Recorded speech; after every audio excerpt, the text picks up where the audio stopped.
Welcome to Party Street.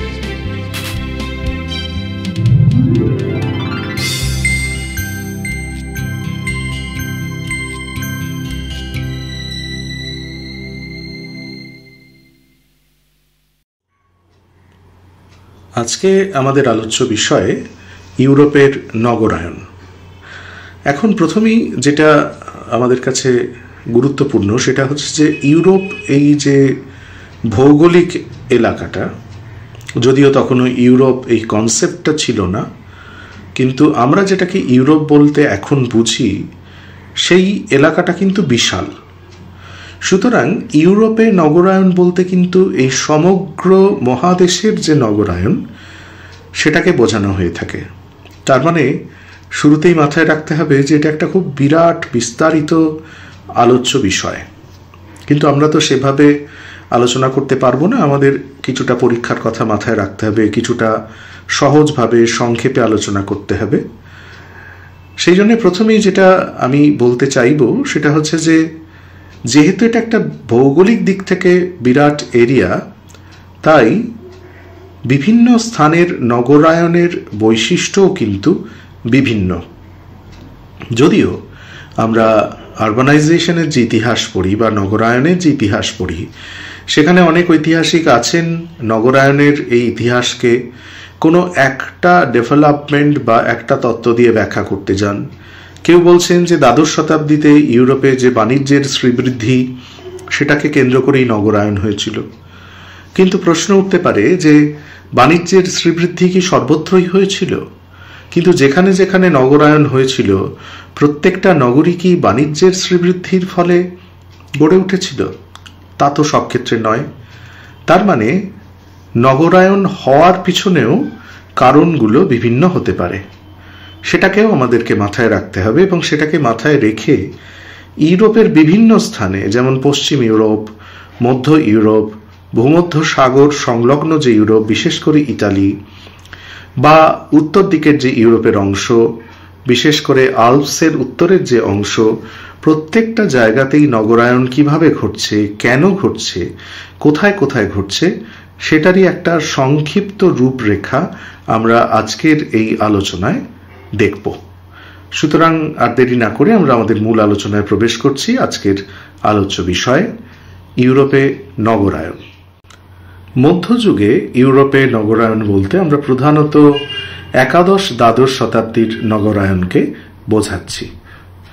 এখন এই আলোচনাটাকে যদি কয়েকটা ভাগে ভাগ করে নিই, সেইভাবেই আমরা দেখব যে নতুন ইউরোপ যে উঠে আসছে দ্বাদশ শতাব্দীতে, যে প্রচণ্ড প্রাণশক্তি, তারই অন্যতম বহিঃপ্রকাশ হচ্ছে নগরায়ন। অর্থাৎ আধুনিক বা প্রাক আধুনিক ইউরোপের যে বিকাশ, যার রুট বা প্রিলিউডটাকে আমরা খুঁজে পাচ্ছি দ্বাদশ শতাব্দীতে, তার একটা গুরুত্বপূর্ণ দিক হচ্ছে অবশ্যই নগরায়ন। বলা যেতে পারে যে ব্যবসা বাণিজ্যের অসামান্য বৃদ্ধি অধিকাংশ নগরের উৎপত্তির মূল কারণ। কিন্তু সমস্ত নগরীর ক্ষেত্রে ব্যবসা বাণিজ্যের বৃদ্ধি সেটাই একমাত্র কারণ নয়। সুতরাং মধ্যযুগের নগরগুলির যে বিকাশ বা তার যে বিস্তার, তার গৌণ এবং সহায়ক উপাদান সম্পর্কে যথেষ্ট মতভেদ আছে। অর্থাৎ কোথায় কি কারণে নগরায়ন ঘটল সেটা কিন্তু বলা মুশকিল। দশম শতাব্দীর মাঝামাঝি সময় পর্যন্ত স্থায়ী অর্থনৈতিক অবস্থার মধ্যে নগরের কোনো স্থান ছিল না। যে ইকোনমিক স্ট্রাকচারটা আমরা দেখতে পাই বা যে অর্থনৈতিক পরিস্থিতিটাকে আমরা দেখতে পাই, সেটা অনেকটা ক্লোজড ডোমেইনাল ইকোনমি, যেটা এক ধরনের বদ্ধ অর্থনীতি, যেটা একটা নির্দিষ্ট অঞ্চলের মধ্যে সীমাবদ্ধ, যার সঙ্গে বহির দেশের যোগাযোগ সীমিত। কিন্তু সেই পরিস্থিতিটাই বদলে যাচ্ছে পরবর্তীকালে ঘটনাচক্রে। পশ্চিম ইউরোপে বাণিজ্যের প্রয়োজনে কোনো কোনো স্থানে বণিকদের সমাবেশ ঘটছে। গুরুত্বপূর্ণ ট্রেড রুটসগুলোর অন্যতম প্রধান কেন্দ্র হিসাবে সেগুলো পরিগণিত হচ্ছে এবং ধীরে ধীরে যেখানে বণিকের সমাবেশ ঘটছে সেই ঘন সন্নিবেশের কারণে সেই অঞ্চলগুলো অত্যন্ত গুরুত্বপূর্ণ নগর হিসাবে আত্মপ্রকাশ করছে। এইভাবেই কিন্তু শুরু হয়ে যাচ্ছে ইউরোপের নগরায়ন। আমরা দেখতে পাচ্ছি ইউরোপের ম্যাপ, যেখানে ইতালি, গল এবং স্পেন এই এলাকাটা মোটামুটিভাবে বেশিরভাগ অঞ্চল ছিল বিশপ শাসিত, এবং এই নগরগুলিও এই বিশপ শাসিত অঞ্চলকে কেন্দ্র করে গড়ে উঠছে। তাই এই নগরগুলিকে বলা যেতে পারে বিশপ শাসিত অঞ্চলের নগর, এই পুরো এরিয়াটা। এরপরে যদি আমরা একটু অন্যদিকে সরে আসি, যেখানে আমরা নেদারল্যান্ডসকে পাচ্ছি, আমরা রাইন নদীর পূর্বাঞ্চলকে পাচ্ছি। রাইন নদীটা দেখো ওখানে পরিষ্কার দেখা যাচ্ছে, এবং যেখানে অ্যারোটা ফুটে উঠল তার পূর্বাঞ্চল, বা দানিউব নদীর উত্তরাঞ্চলকে যদি আমরা দেখি, অর্থাৎ এক কথায় জার্মানির একটা বিস্তীর্ণ এলাকা, সেখানে কিন্তু প্রধানত আমরা অধিষ্ঠান দেখতে পাচ্ছি বুর্জ বা বুর্গগুলোকে, বা যেগুলো দুর্গ, অর্থাৎ মিলিটারি ইম্পর্টেন্স আমরা এখানে প্রচুরভাবে দেখতে পাচ্ছি, এবং সেই মিলিটারি ইম্পর্টেন্সের কারণে, সামরিক গুরুত্বের কারণে এখানে নগরায়ন লক্ষ্য করা যাচ্ছে। অন্যদিকে নগরের উত্থানের কিছু বাণিজ্যিক কারণকে দেখাবার চেষ্টা করেছেন বিশেষ করে বিখ্যাত বেলজিয়ান হিস্টোরিয়ান অঁরি পিরেন। তিনি এই বিষয়ে দৃষ্টি আকর্ষণ করছেন। পিরেন যেটা বলতে চাইছেন সেটা হচ্ছে যে এই যে নগরগুলো, যেগুলো কিনা বুর্জ ছিল বা সামরিক দিক থেকে গুরুত্বপূর্ণ ছিল, এগুলোর কোনোটাই কিন্তু দ্বাদশ শতকের সর্বপরিচিত নগরের বৈশিষ্ট্যযুক্ত ছিল না। তাহলে গুরুত্বপূর্ণ নগরগুলো কোনগুলো ছিল? তিনি বলছেন যে এই সমস্ত নগরগুলো সামরিক কারণে, যোগাযোগ বা পরিবেশের সুবিধার জন্য গড়ে ওঠা জনপদ, কিন্তু বৃহৎ নগর যেগুলো গড়ে উঠছে দ্বাদশ শতাব্দীর অসামান্য বাণিজ্যিক তৎপরতাই আসলে বহু নগরকে তার পৌর চরিত্র অর্জনে সাহায্য করছে এবং তাদের রূপান্তর ঘটাচ্ছে। অর্থাৎ সামরিক দিক থেকে গুরুত্বপূর্ণ নগরগুলো পিরেনের কাছে খুব একটা গুরুত্বপূর্ণ নয়। পিরেন খুব পরিষ্কারভাবে বলছেন যে দ্বাদশ শতাব্দীর যে অসম্ভব বাণিজ্যিক শ্রীবৃদ্ধি, সেটাকে কেন্দ্র করে গড়ে ওঠা যে সমস্ত পৌর চরিত্রযুক্ত নগর, সেগুলোই আসলে দ্বাদশ শতাব্দীর নগরায়নের বৈশিষ্ট্যকে বহন করছে। তাহলে পিরেনের বক্তব্য অনুসরণ করে বলা যেতে পারে যে দ্বাদশ শতাব্দীতে ইউরোপে নগরায়নের প্রধান চালিকা শক্তি হচ্ছে বাণিজ্যিক উন্নয়ন।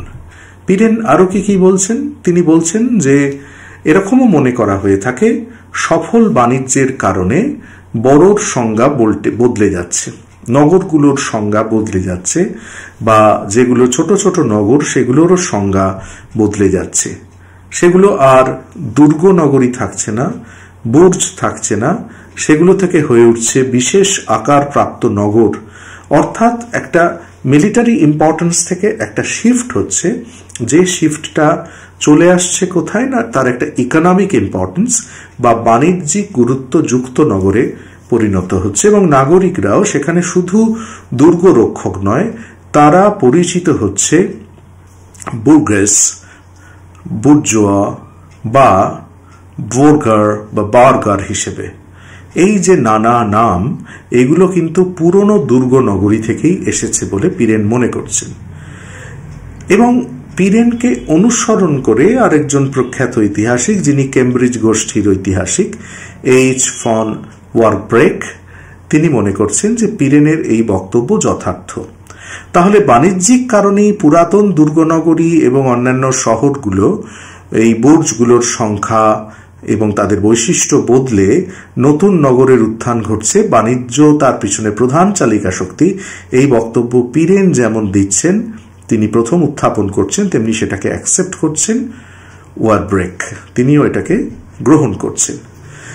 এবং তিনি এটাও বলছেন যে পিরেনের তত্ত্বকে যারা ভ্রান্ত প্রমাণ করার চেষ্টা করেন, তারা যে সমস্ত তথ্য প্রমাণ উপস্থাপিত করেন, সেই তথ্য প্রমাণগুলি কেবলমাত্র ছোট ছোট নগর বা স্বল্প খ্যাত নগরের ক্ষেত্রে প্রযোজ্য, বৃহৎ নগরীর ক্ষেত্রে প্রযোজ্য নয়।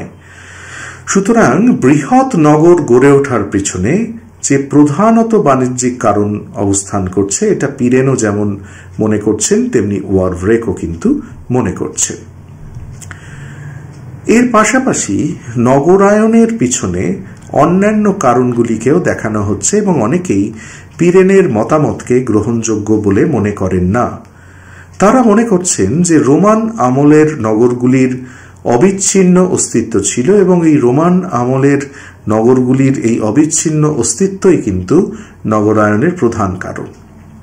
আমরা একটু বুঝে নিই তারা কিরকম বলছেন। তারা মনে করছেন যে ফ্রান্স এবং ইটালির অধিকাংশ নগরী কলোর মতো প্রাচীন রোমান নগরীর ভিত্তির ওপর গড়ে উঠেছিল, অর্থাৎ হঠাৎ করে বাণিজ্যের কারণে গড়ে ওঠা নয়। পুরাতন যে নাগরিক ঐতিহ্য ছিল, যে নগরগুলো অতীতেও তাদের অস্তিত্ব বজায় রেখেছিল, তারাই নতুন করে বিকশিত হচ্ছে, অর্থাৎ এটা এক ধরনের পুনর্বিকাশ। রাইন নদীর অপর পারে বেশিরভাগ জার্মান নগর গেইন্টের মতোই বুর্জ বা দুর্গকে কেন্দ্র করে তৈরি হয়েছিল, যার পিছনে বাণিজ্যের গুরুত্বপূর্ণ অবদানকে তারা মানতে চাইছেন না। আবার দ্বাদশ শতাব্দীর বিখ্যাত নগরগুলির উত্থান বা শ্রীবৃদ্ধির মূলে শুধুমাত্র বাণিজ্যিক কারণেই যে সক্রিয় ছিল না, তার দৃষ্টান্ত হিসেবে কয়েকটি নগরীর তারা উল্লেখ করছেন, যেগুলো কিন্তু বাণিজ্যের কারণে গুরুত্বপূর্ণ নয়। যেমন এই পর্বের নগরী হিসেবে তারা রোমের পুনরুজ্জীবনের কথা উল্লেখ করছেন, যেটার মূল চালিকা শক্তি কিন্তু পোপতন্ত্রাধীন কিউরিয়ার কর্মতৎপরতা। অর্থাৎ যেহেতু রোমের পোপের একটা অ্যাক্টিভিটি রয়েছে, পোপের অবস্থান রয়েছে, তার অধীনস্থ কিউরিয়া বা একটা প্রশাসন একক রয়েছে এবং সেখানে অসংখ্য তীর্থযাত্রী আসছে, তার একটা ধর্মীয় গুরুত্ব রয়েছে, সেই কারণে রোম নগরী কিন্তু পুনরায় সেজে উঠছে, বাণিজ্যের কারণে নয়। লন্ডন বা প্যারিসের মতো নগর বাণিজ্য কেন্দ্র হিসেবে যতটা খ্যাতি অর্জন করেছিল, তার থেকে বেশি খ্যাত ছিল শক্তিশালী রাজবংশের রাজধানী হিসেবে। অর্থাৎ লন্ডনের যে নগরায়ন, সেটাকেও তারা বক্তব্য রাখার চেষ্টা করছেন যে তার পিছনে বাণিজ্যিক সমৃদ্ধি নয়, তার পিছনে আসলে শক্তিশালী রাজবংশগুলোর যে অবস্থান, রাজধানী হিসাবে এই নগরগুলোকে যে ব্যবহার করা হচ্ছে, সেটা অত্যন্ত গুরুত্বপূর্ণ। যেমন এর পাশাপাশি প্যারিসের ব্যাপারে তারা অন্যান্য কিছু উদাহরণও দিচ্ছেন, বিশেষ করে শিক্ষা সংস্কৃতির বিকাশ যে কারণে প্যারিস গুরুত্বপূর্ণ হচ্ছে, এটা তারা দেখাতে চাইছেন। বা কোথাও কোথাও কখনো কখনো আমরা দেখতে পাই কোনো কোনো সাম্রাজ্যে ভ্রাম্যমান রাজধানী ছিল, অর্থাৎ কিছুদিন একটা নগরীতে রাজধানী স্থাপিত হলো, আবার কিছুদিন অন্য একটা রাজধানীতে সেখান থেকে কাজ চালানো হলো। এইভাবে যে ভ্রাম্যমান রাজধানীর ধারণা, সেটা আস্তে আস্তে সরে আসে এবং কোনো একটা নির্দিষ্ট নগরে রাজধানী স্থাপন করা হচ্ছে এবং সেই নগরে সেই রাজবংশের রাজধানী হওয়ার ফলে সেখানকার যে বৈভব, সেখানকার যে আর্থিক লেনদেন, সেখানকার প্রশাসনিক তৎপরতা, পণ্য বিক্রয়ের কেন্দ্র হিসেবে উঠে আসা এবং রাজধানী হওয়ার কারণে অসংখ্য মানুষের উপস্থিতি, এগুলো কিন্তু কোনোটাই বাণিজ্যের সঙ্গে সংশ্লিষ্ট নয়। সুতরাং সেই ধরনের নগরের ক্ষেত্রে কিন্তু তাদের উত্থানে বাণিজ্য নয়, এই ধরনের রাজধানী হিসেবে যে কর্মতৎপরতা, সেটা অত্যন্ত গুরুত্বপূর্ণ বলে তারা মনে করছেন। আরেকদিকে একটা মতবাদ উঠে আসছে কৃষি সম্প্রসারণ ও কারিগরদের নগরে আগমন। অর্থাৎ একদিকে কৃষি সম্প্রসারণ, আরেকদিকে কারিগররা ধীরে ধীরে নিকটবর্তী নগরে মাইগ্রেট করছে। এই যে একটা migration towards the urban centre, এইটা নগরায়নের পক্ষে অত্যন্ত গুরুত্বপূর্ণ ভূমিকা পালন করছে।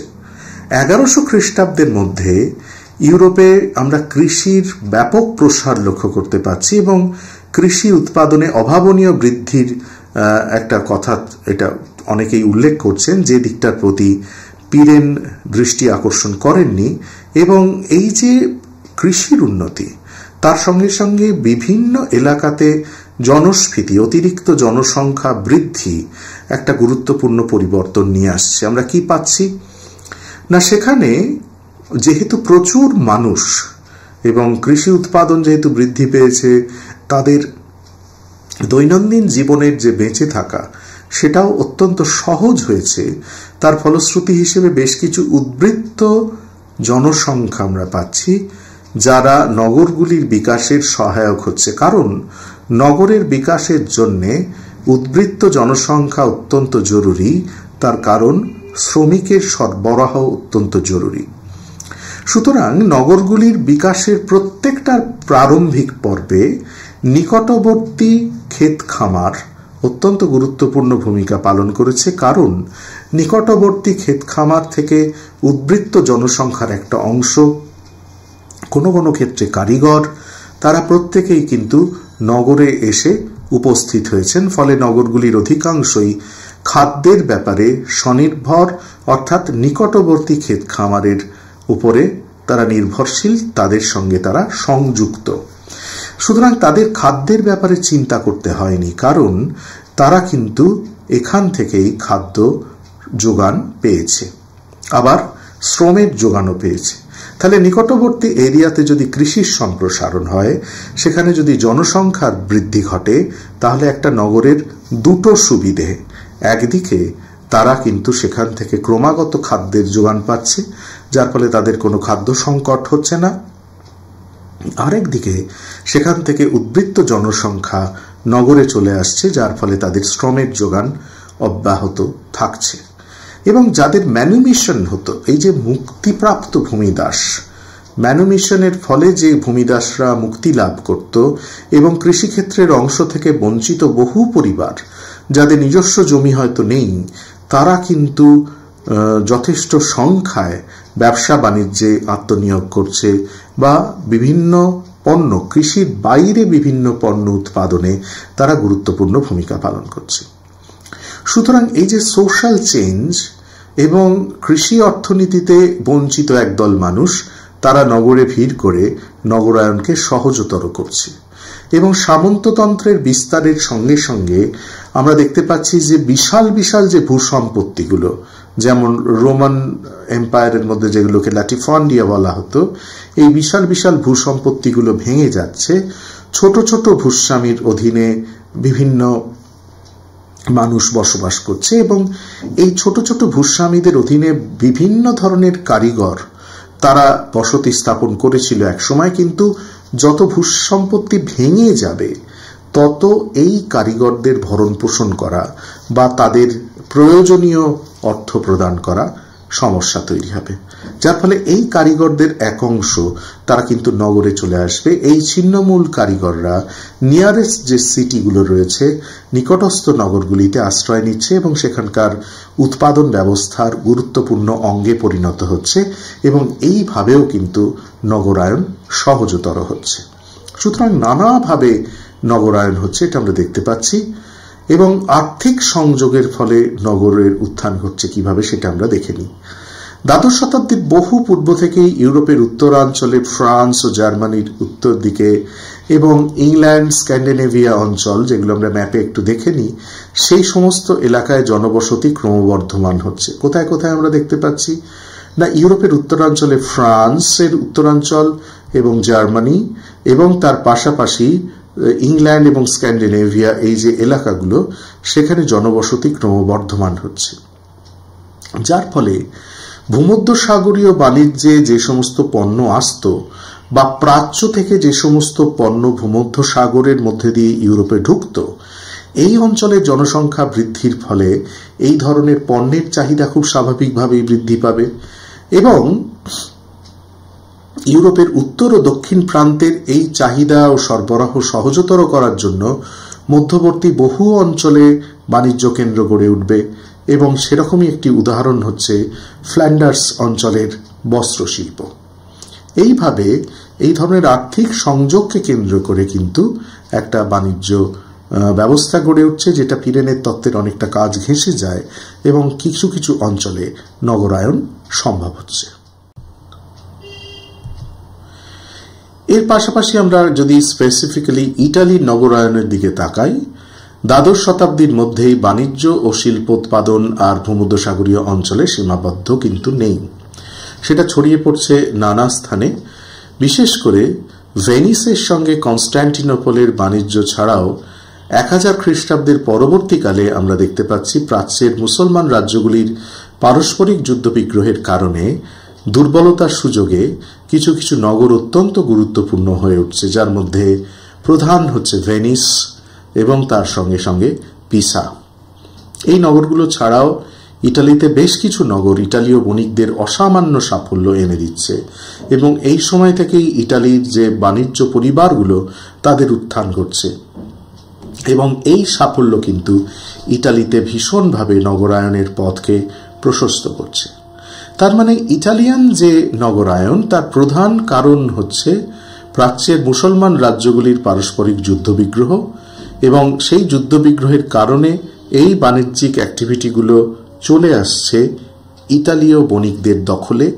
ইতালীয় বণিকদের এই যে অ্যাক্টিভিটি সেটাই ইতালির যে নগরায়ন তাকে সাফল্যের চূড়ান্ত পর্যায়ে নিয়ে যাচ্ছে। এর সঙ্গে সঙ্গে ক্রুসেড বা ধর্মযুদ্ধ, যেটা জেরুজালেম উদ্ধার করার জন্য যে যুদ্ধ, তার সঙ্গে নগরায়নের একটা ওতপ্রোত সম্পর্ক রয়েছে। কিভাবে আমরা সেটা আগে দেখে নিই, তারপরে আমরা ম্যাপেও সেটাকে মিলিয়ে দেখে নেওয়ার চেষ্টা করব। মধ্যযুগীয় ইউরোপের নগরগুলির যে উৎপত্তি এবং বিকাশ, ক্রুসেডগুলো কিভাবে ভূমিকা পালন করছে না, এই যে ক্রুশবাহী যোদ্ধারা স্থায়ীভাবে জেরুজালেম উদ্ধারে অকৃতকার্য হচ্ছে, কিন্তু তাদের মধ্যে দিয়ে খ্রিস্টান বণিকেরা মুসলমান ও বাইজেন্টাইন অধিকার থেকে পূর্ব ও পশ্চিম ভূমধ্যসাগরীয় কিছু কিছু অঞ্চলকে মুক্ত করছে। এই যে ক্রুশবাহী যোদ্ধারা যাচ্ছে জেরুজালেমের উদ্দেশ্যে, তাদের যে যাত্রা, জেরুজালেম পৌঁছতে না পারলেও যাত্রা পথটার উপরে তারা অধিকার কায়েম করছে এবং সেই সময়ে খ্রিস্টান বণিকেরা এই যাত্রা পথের যে বাণিজ্যিক দিকগুলো রয়েছে সেগুলোর উপরে তাদের নিয়ন্ত্রণ কায়েম করছে, যার ফলশ্রুতি হিসাবে সেই অঞ্চলের মুসলমান এবং বাইজেন্টাইন যে বণিকরা তাদের হাত থেকে নিয়ন্ত্রণটা সম্পূর্ণভাবে খ্রিস্টান বণিকদের অধীনে চলে আসছে। ভেনিস, পিসা, এগুলোর কথা আমরা আগেই বলেছি, জেনোয়া, সিরিয়ার উপকূলবর্তী বন্দর, সেইগুলোর জায়গায় সেখানে সেখানে অবরোধ হচ্ছে এবং সেগুলোর উপর আধিপত্য বিস্তার করছে।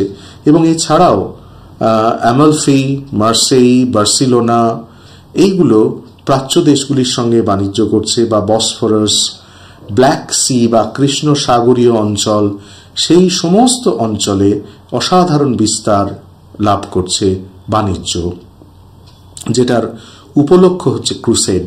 ক্রুসেডকে কেন্দ্র করে কিন্তু এই অঞ্চলের সম্প্রসারণ ঘটছে এবং বিশেষ করে ফোর্থ ক্রুসেড বা চতুর্থ ক্রুসেডের পর থেকে প্রাচ্য ও পাশ্চাত্যের দেশগুলির ব্যবসা বাণিজ্যের ব্যাপারে কনস্ট্যান্টিনোপল যে এতদিন মধ্যস্থতাকারীর ভূমিকা পালন করছিল সেটার অবসান ঘটছে।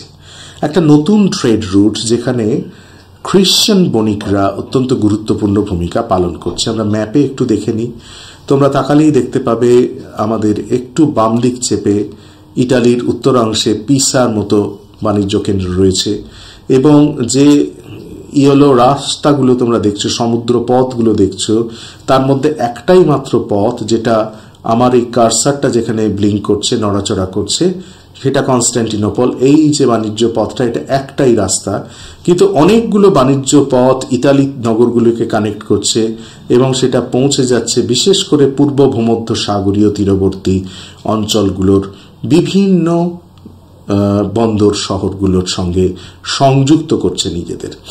এই যে একটা ঘন সন্নিবেশ, কনস্ট্যান্টিনোপল হয়ে ইউরোপে বাণিজ্য, যেটা এখন পরিবর্তিত হয়ে পূর্ব ভূমধ্যসাগরীয় এই দ্বীপ বা এখানে উত্তর আফ্রিকা, উত্তর পূর্ব আফ্রিকা থেকে যে সরাসরি সংযোগ, এই পুরো জিনিসটা ইউরোপের এই অঞ্চলের সঙ্গে যুক্ত করছে এবং এই যুক্ত হওয়ার ফলে বাণিজ্যের ধরনটা কিন্তু সম্পূর্ণভাবে বদলে যাচ্ছে।